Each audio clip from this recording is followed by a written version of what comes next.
بسم الله الرحمن الرحيم لقد من الله على المؤمنين إذ بعث فيهم رسولا من أنفسهم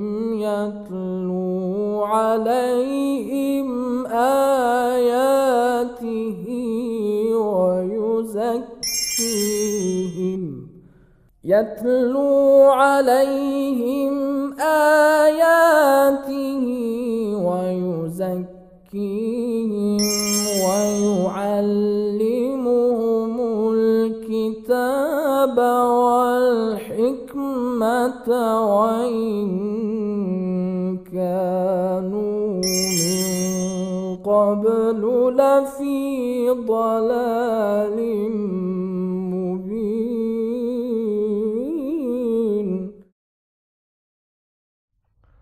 أعوذ بالله من الشيطان الرجيم. بسم الله الرحمن الرحيم. الحمد لله رب العالمين، وصلى الله على محمد وآله الطيبين الطاهرين المعصومين، واللعن الدائم على أعدائهم أجمعين. Dear viewers, Assalamu alaikum wa rahmatullahi wa barakatuh. As you remember, in our last session, I talked about an important school of thought called Intuitionism. I pointed out that according to Intuitionism, what is important is your moral intuitions. They say, pick up your moral principles by following your intuitions. Moral intuitions can be reduced to some self-evident statements. We reach these self-evident statements by reflection and by contemplation. Just as we reach such kind of principles in mathematics. In mathematics, we have some self-evident principles.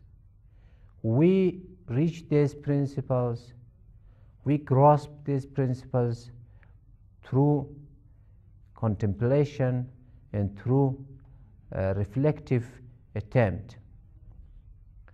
I also raised the objections pointed out by moral scholars.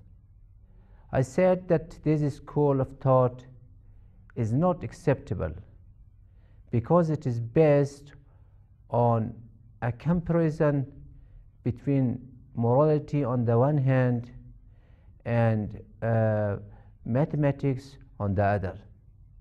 And since these two sciences are poles apart from each other and are very different from each other, therefore the comparison is not acceptable. It is correct that we reach self-evident principles in mathematics through reflection, but it is not acceptable and it is not true to say the same thing in morality, because morality compared to mathematics is not that much precise and is not that much agreed upon. And I produced examples to prove this fact. Lastly, I also mentioned the viewpoint expressed by Islam. According to Islamic thinking, human intellect is important and it is a cognitive faculty. We can reach certain understanding through using our intellect. But according to Islamic thinking, we are not able to comprehend each and everything through our intellect. We can understand the goodness and badness of certain things, But it does not mean that we can understand all the things through our intellect. And it is because of the deficiency of our intellect, and it is because of the imperfection of our intellect that we need prophets, we need imams. Were our intellects complete, were our intellects perfect, we would not need any prophet, we would not need any imam. And since our intellects are imperfect, and since our reasons are not complete, therefore we are in need of prophets, in need of apostles, in need of imams. These guides, these God-given guides help us throughout our life. Whatever we cannot understand through our intellect, it is the prophet who will guide us here. It is the imam who will guide us here.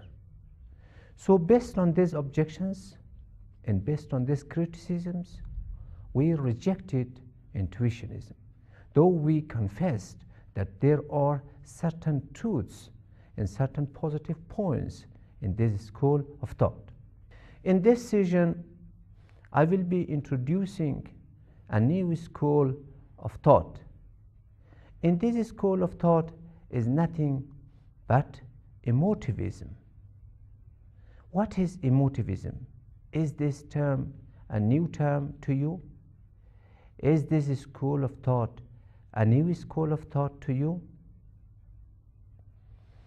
According to emotivists, moral statements describe your feelings. They explain your feelings as to whether or not they are positive. If your feelings are positive towards something, then you can say it is good. And if your feeling is negative towards something, then you can describe it as bad. So badness and goodness as moral terms describe your feelings, describe your attitudes. For example, look at smoking. If you have a negative approach towards smoking, then you will term it as a bad thing. And of course, if you have a positive approach towards smoking, then you can term it as good. Similarly, you can examine your approach towards other things. For example, drinking. How do you approach drinking? If you have a positive approach towards drinking, then you will say it is good. And if you have a negative approach towards drinking, then you can term it as bad. So badness and goodness describe your feelings. According to emotivists, when you say X is good, it means hoorah to X. When you say X is bad, then you say boo on X. As a matter of fact, according to emotivists, good and bad, these statements are actually exclamations. They are exclamation signs. They are exclamation marks. And as I told you, when you say it is good, it seems as if you say hoorah to X. And when you say X is bad, it is as if you say boo on X. So according to them, you cannot talk about the falsity or truth of moral statements, because moral statements are reduced to certain exclamatory marks. They are not actually statements. They are not actually a declaration. They are just signs, single signs. and you cannot talk about the truth or falsity of single signs. And here you might ask, what is the difference between subjectivism on the one hand and emotivism on the other? Because both these schools, according to the account I provided, capitalize too much on feelings. They focus their attention on feeling. According to subjectivists, what matters is your feeling. And according to the emotivists too, what is important is your feeling. Then always concentrate on your feeling. Always be focused on your feeling. What does your feeling tell you? Where does your feeling guide you? Look at your feeling. It is your feeling that guides you throughout your life. But then what is the difference between the theories presented by these two schools of thought? As I mentioned before, subjectivists are talking, yes, about feeling, but according to them, we can talk about the truth or falsity of moral statements, because according to them, moral statements are moral statements, and you are not going to reduce them to certain signs or to certain marks. But according to emotivists, moral statements are no longer moral statements. They can be reduced to certain signs. Just as you cannot speak about the truth or falsity of the signs that are set on roadsides, similarly, you cannot talk about the truth or falsity of signs that are talked about in morality.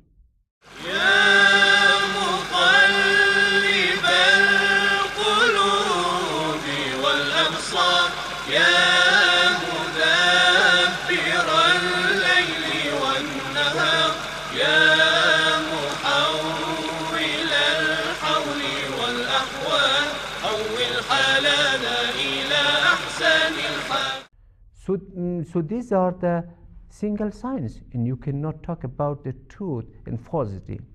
And that is the difference the moral scholars have mentioned about these two schools of thought. And so we are not going to mix these two schools of thought. Now let us move to another discussion. So now that we have come to understand what is, according to emotivism, morality is just exclamatory marks. When you say something is good, it seems as if you say that hoorah to it. When you say that something is bad, it is as if you say boo on it. So now that we have become familiar with the viewpoint presented by this school of thought, let us look at the logic that they provide in order to defend their point of view. What are the reasons? What are the arguments presented by this school of thought in order to defend its theory, in order to defend its point of view? They have presented a number of arguments, but top among them are two. One is the reliance on logical positivism. They base their moral statements, they base their moral philosophy on logical positivism. They say that we are accepting moral positivism, and whatever moral positivism says, then it is deciding our future, and it is paving the ground for our moral views. What does moral positivism say? It says that statements, sentences are of two kinds. Some are empirical and some are analytic. According to them, all meaningful statements fall under these two categories.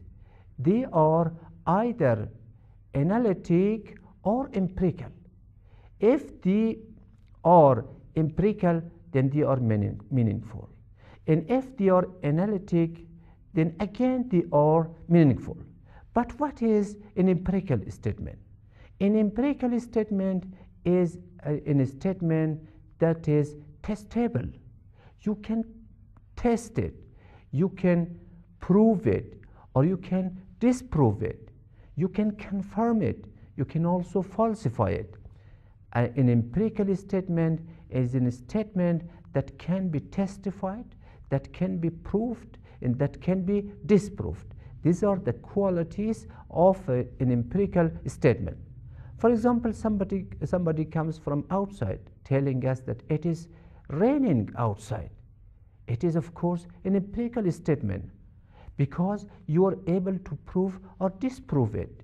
You go yourself out to check for yourself as to whether or not it is raining.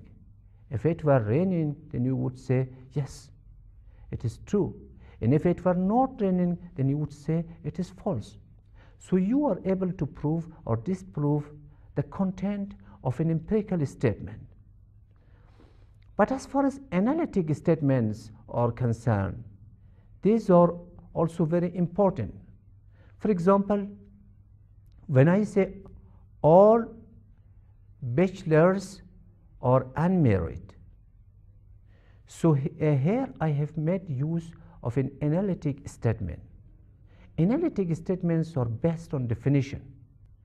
The truth of an analytic statement can be determined by definition. All bachelors are unmarried. Look at the definition of bachelors. Bachelors are those who are not married. So when you say bachelors are not married, then this statement, the meaning of this statement can be affirmed by giving a look at the meaning and at the definition of the term bachelor. So according to positivists, according to logical positivists, what are important and what are meaningful, they are included among these two kinds of statements. If you face a statement, if you come across a sentence that is not actually among any one of these two kinds of statements, then you have to refute it. You have to reject it because you cannot determine its truth, nor you are able to determine its fallacy. So let us now give a look at moral statements. Are they analytic? Are they empirical? When you see, for example, killing an innocent person is bad, what kind of sentence is it? Is it empirical or is it analytic? According to emotivists who are under the influence of logical positivism, according to this school of thought, moral statements are among none of these two kinds of statements. Moral statements are neither empirical and nor analytic. And since meaningful statements are limited to these two kinds of statements, therefore we can conclude that moral statements are not meaningful statements. Therefore we cannot talk about the truth or falsity of moral statements. Then what are moral statements?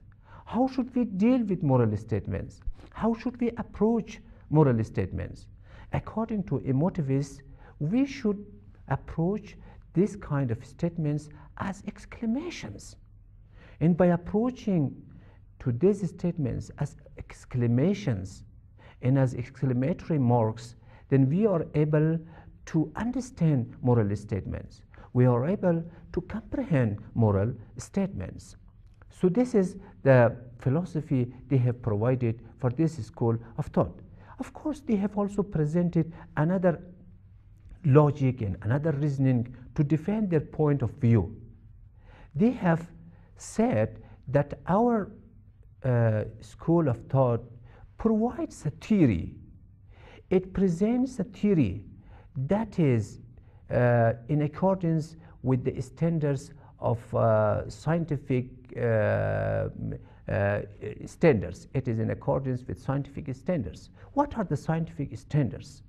They say the scientific standards tell us that any theory that is simpler And any theory that explains more is the best theory. Whatever theory that is complicated, that is sophisticated, and whatever theory that does not explain more is rejectable and they have to be refuted. So according to moral standards, we have two important standards. Number one is simplicity. We must be looking for simplicity. Any theory that is simple, that is a good theory. Any theory that is complicated, that is a bad theory. Another standard is the explanation, the range of explanation. How much does it explain the realities on the ground? The more it explains the realities, the better it is. So based on these two standards, emotivists argue that our position is the best. Our theory is the best. Because according to them, emotivism, first of all, emotivism is a very simple theory. It is not based on any sophistication and on any complication. For example, look at supernaturalism. Supernaturalism is based on the existence of God. First of all, you have to prove the existence of God. You have to prove the existence of the prophets, and you have to prove the accuracy of the religious textbooks. Then you are able to defend supernaturalism. If you have problem with any one of these items, then you will not be able to prove supernaturalism. Contrary to supernaturalism, emotivism is very simple. It does not presuppose anything, and it is not based on any assumptions that are difficult to prove. And therefore, it is a very easy way of thinking. It is a very easy way of dealing with matters. Secondly, the range of its explanation is very wide. It includes a wide range of fields, and it explains more. Whatever sentence you come across, it can be explained, it can be interpreted by emotivism. Emotivism sheds light on whatever sentence you come across.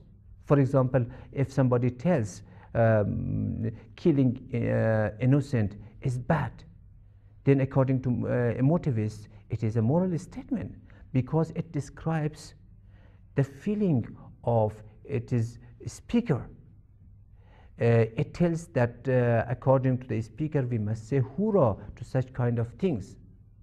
When Hitler, for example, was saying that killing innocent is good, then according to emotivists, Hitler is actually saying hoorah to what he feels. So according to emotivists, this school is a very good school of thought. This school of thought are actually simple and it explains more, and because of these good points, we must subscribe to this school of thought. In our coming session, inshallah, I will look critically at this school of thought, and I will find out flaws and defects that are with this school of thought. Thank you very much. Allah ya Allah, Allah subhanallah.